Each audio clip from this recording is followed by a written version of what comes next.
Hello everyone, welcome to Mice and Men. My name is Raen, and today we're going to take a look at Mordheim, City of the Damned. So first things first, what is Mordheim? Mordheim is a third-person strategy game, sort of similar to games like Valkyria Chronicles, set in the Warhammer Fantasy universe. It's based off a tabletop game made by Games Workshop, also called Mordheim.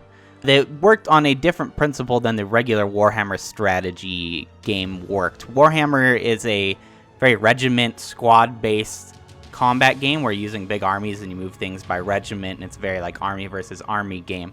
Whereas Mordheim was taking the Warhammer Fantasy universe and making it play on a much smaller scale. So you had a small war band of just a few units that went through these ruins of Mordheim trying to collect these things called word stones, which are these powerful artifacts that have come to exist in Mordheim after a giant comet called the Hammer of Sigmar crashed into the city. The setting is very cataclysmic and sort of end-of-the-world, end times feeling. It's not actually based in the end times of Warhammer Fantasy universe, but the whole thing is a very desolate, kind of almost post-apocalyptic feel in this destroyed town that's been corrupted by these chaos energies. Overall, the game does a good job of creating that atmosphere, making things feel very dark and dingy, gritty and scary. And overall, the setting is portrayed in a pretty interesting light, which is important for a Warhammer game, because if you're taking some classic franchise like Warhammer Fantasy, you better do it well.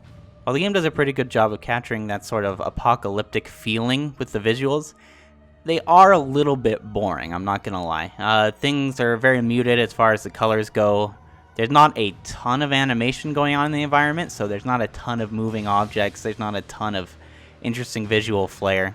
While it does a good job of capturing the darkness and the scariness of the setting, there's not a whole lot going for it beyond that. The graphics look somewhat dated, despite the game being relatively new. And ultimately, I am a little disappointed by the visuals. They aren't terrible, and they definitely accomplish what they need to and do capture the Warhammer Fantasy setting reasonably well. But I definitely think they could have put a bit more effort into the visuals, especially the animation, I think, could be a lot better, just keeping the environment interesting to look at even while you're planning out your turns. So the graphics are definitely a little middle of the road, not terrible, but they aren't the best thing you're going to find either. Now, as for the gameplay, the whole game is a turn-based strategy game. It's pretty much like what you'd expect. It uses sort of an action point system to determine what you can and can't do. You have two kind of points. You have strategy points, which on screen are presented as little blue dots, and you have offense points, which are displayed as red dots. Different actions take different amounts of these points, and once you've spent all those points, that's all you can do for that turn, and then you just have to pass the turn until your points are replenished on the next turn. Strategy points do things like let you move. You get kind of a circular radius that you can move around with for each point that determine how far you can move. It also factors into a few other abilities, in particular reloading of ranged weapons. As for the offense points, it's used for what it sounds like, offense. You attack using those points. Combinations of these points are used for certain buffs and spells. Depending on the spell or buff you're using, it's going to take different amounts of those points. And so the whole game ultimately evolves around managing your resources properly and using your points in the most efficient way to deal with the enemy. The combat does definitely get a bit more in-depth than that. There's a lot of deeper strategy and mechanics. For example, characters can take an ambush or an overwatch stance depending on whether they're melee or ranged characters. And those stances allow them to respond to enemies that move within their influence field and attack them when they move into it. And so that's a good way to kind of set up a defensive perimeter, so if the enemy walks into the area your characters are standing in, you can respond to the enemy's attack. A lot of times it's not the best idea to just rush in blindly. You want to try to at least figure out where the enemy's coming from and maybe try to lure them into a trap so they walk into your ambush, since that gives you some influence in your opponent's turn, so you can actually counter what they're trying to do right now and lead them into situations that ultimately harm their plan. As you would expect from this type of game, gameplay in Mordheim is all determined by turns. So the game is divided into turns and rounds. Turns are each individual character's turn, the actions they can make. Rounds consist of every character receiving their turn and then looping back to the first person in that turn order. Turn order is determined by a stat called initiative, which is calculated based on varying stats and conditions of your characters that can even change mid-match. An initiative order is actually displayed on the top of your screen, so you know what units are coming. Managing this turn order and understanding who goes when is actually a big part of the strategy of the game, being able to recognize when the opponent is going to get to move versus when your units are going to move. Ultimately factors pretty deeply into the strategy. This actually does lead into the first of my interface complaints, which you're going to hear quite a bit of here. While it does show the icons for each character at the top of the screen in initiative order, sometimes I find it's very difficult to actually tell which unit is tied to which icon. It doesn't give you a name, and it doesn't give you an easy way to just like click on it to see which unit is tied to that icon, and sometimes units all have the same icons. So it actually is pretty difficult to determine who actually is coming up in turn order. That leads to some frustrating situations, especially with the enemies, because in particular with them, it's hard to tell like whose icon is for who, since you aren't familiar with their team. And it can be very confusing, and honestly, it makes initiative order very difficult to keep track of. Moving on from turn order and my problems with the interface there. Ultimately, the game is a dice rolling game, which comes from its roots in Warhammer. Basically, any action you make has a chance to succeed or fail, and it gives you that percentage chance on the screen.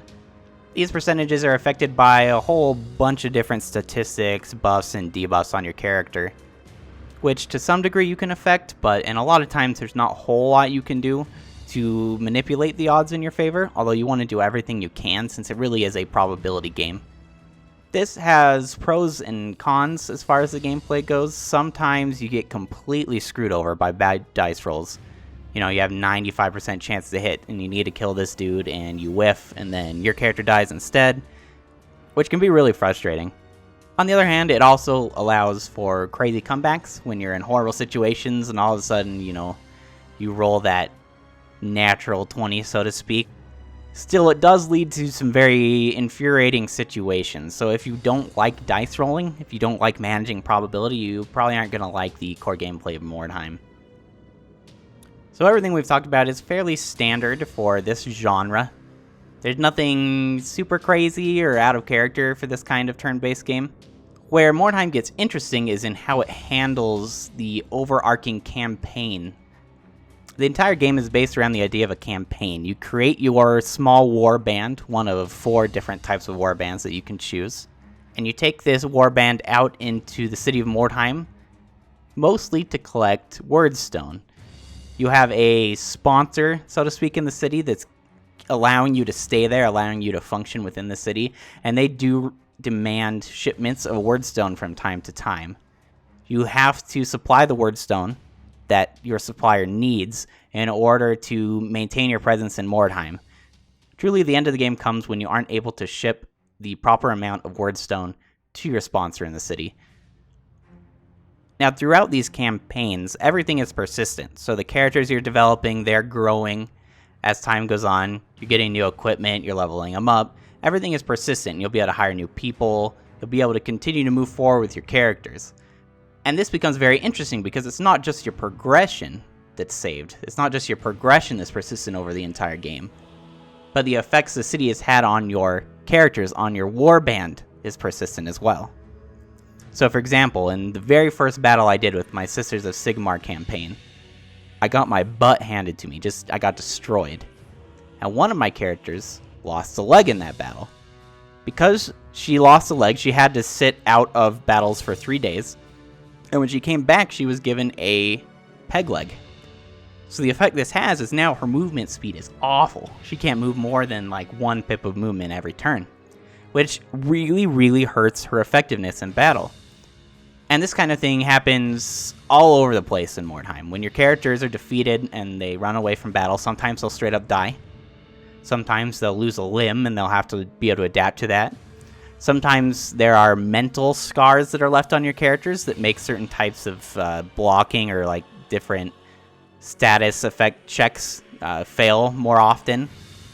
That's a really cool system to see your characters sort of develop and grow as well as be beaten down by the city as the game moves on. Ultimately, that is the most unique aspect of Mordheim, is that persistence over the entire campaign. It's a lot like Blood Bowl 2, if you've played that, another Warhammer game with the same kind of ideas. Your players in Blood Bowl get hurt and have to sit out games. They can even die, and it's very similar in Mordheim, and it's a very fun dynamic to kind of have to adapt to what happens to your characters. It also makes each battle very tense and scary, because you know if your character goes down, they might come out with a debilitating injury, especially if they're like the best character on your team and all of a sudden they go out and now they don't have a leg and their movement speed is completely destroyed. That's going to be a huge issue going forward in your campaign.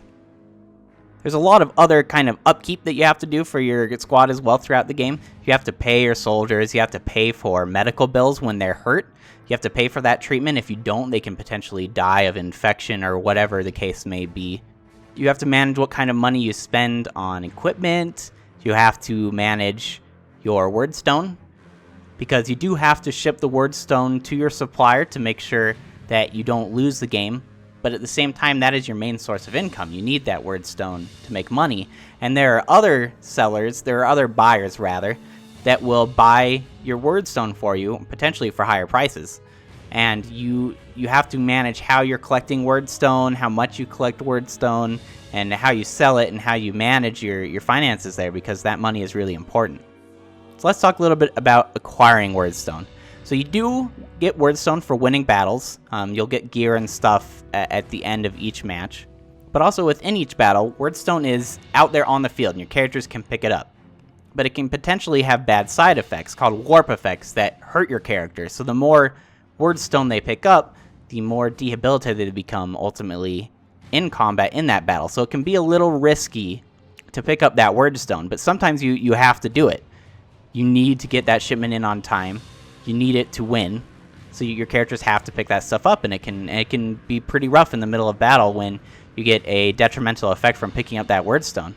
But that wordstone economy really is the core of the game. You have to manage your wordstone. You have to know how to collect it. You have to know how to use it, how to spend it, how to manage your money. And it's a really interesting metagame over top of the core tactical gameplay, having this overarching management of your warband, of wordstone. It's really fun, and I think that's the special part of Mordheim. That is the part that is truly unique, truly fun. Unfortunately, that really is the only part of the game that I find particularly groundbreaking or super fun. The moment-to-moment gameplay isn't bad. It's almost a little too fast-paced and too reliant on dice rolling for my taste. It's very infuriating when you just miss hit after hit after hit and you lose a battle just because you rolled horribly when you're using, 80-90% chance to hit each time. The game also has a fog of war mechanic that makes it so you can't really see a unit unless your unit could actually see them, which is both fun in the sense that you feel very claustrophobic and in the dark, but it also makes it very hard to have an overarching plan. You don't usually have any idea where enemies are, and you just kind of run into them and they attack you, or maybe they run into you and you attack them, and you just kind of beat on each other for a bit, and hopefully you win, maybe you don't. There's definitely some strategy in trying to double team people, since that can cause them to miss their turn. But a lot of times there's not a whole lot you can do. The strategies feel a little bit linear and a little uncomplex. It might be because my characters aren't a super high level yet, but at the same time it is a little straightforward, a little boring. Often I've found the most efficient method is to just run in and hit dudes. Using spells or self-buffs on your characters, trying to be fancy, schmancy, doesn't often work. It's just kind of run and hit the dude first before they hit you. Get your units in a good position where they're outnumbering the enemy and ambushing in them and stuff. There's not a lot of variety in the actual actions you take on your turns. Perhaps part of the reason that it feels so straightforward to me and like I like option is because the game rules are very complex. There's tons of rules, tons of potential information you can bring up on screen, tons of equipment you can give your characters, tons of skills that they can learn. There's so much going on, and the game does not do a good job explaining it. There are tutorials, but they only give you a very basic look at the mechanics of the game, and there's really no resource in-game to learn about how these things work. You have to go online, to wikis, to guides, to actually understand the core mechanics for the game, and that can be very frustrating. As it's based off a tabletop game, those games always came with big, thick rulebooks that you could reference. And I really wish I had something like that here. A somewhat more robust tutorial system would be nice as well, The tutorials are just completely separate from the actual main game, which I never like when, you have a tutorials button in your menu, and it doesn't even try to teach you as you start to play the game. And ultimately, the tutorials don't do the best job explaining the mechanics. You really don't feel like you completely understand what's going on as you go into the game. In particular, the overarching campaign aspects aren't explained great. It's just a couple text windows that you read in the tutorials. It gives you a basic overview of everything, but not a very in-depth understanding of how all the mechanics work. So a lot of times I'd either be confused or surprised by things that happened, and that's never fun, especially in a game about strategy where you want to be able to take everything into account. Also related is how bad the interface is.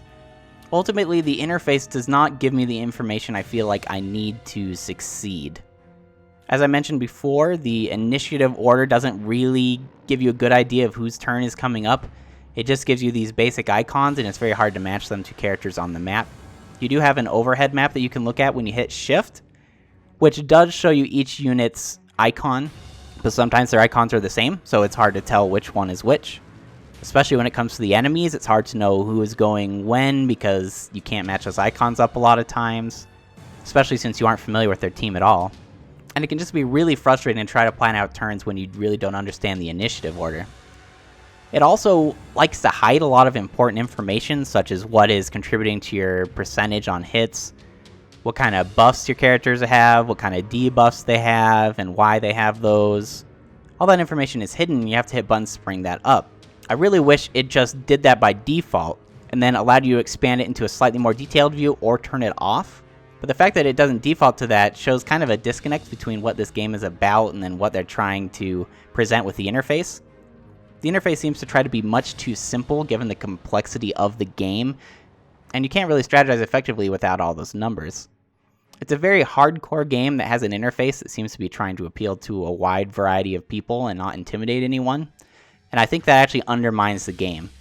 It's a hardcore experience. Your casual player isn't really going to want to play this. And so I think that information should all be upfront and easy to find. There's also not a whole lot of mouse control, which is very strange for a PC title. You mostly scroll through abilities using Q and E, and it scrolls through the abilities that you can use at the bottom of the screen. The only thing the mouse is used for is looking around as you move your character. And it's very, very awkward for a PC game that has the advantage of a mouse and a mouse interface that's much easier to use. It's much easier to sift through complex information with a mouse when you can hover over things and get contextual information that way. It's a very, very odd choice. It really feels like it's designed for controllers, like it's designed for console. And I hate it when PC games do that. A PC interface is not the same as a console interface. What might be good on a console might be bad on a PC, and I feel like, especially given the relative complexity of the game, having a UI that took better advantage of the mouse would have been a fantastic idea, and it's really disappointing that they didn't go that direction. So after all that criticism, what do I actually think of the game? Is it good?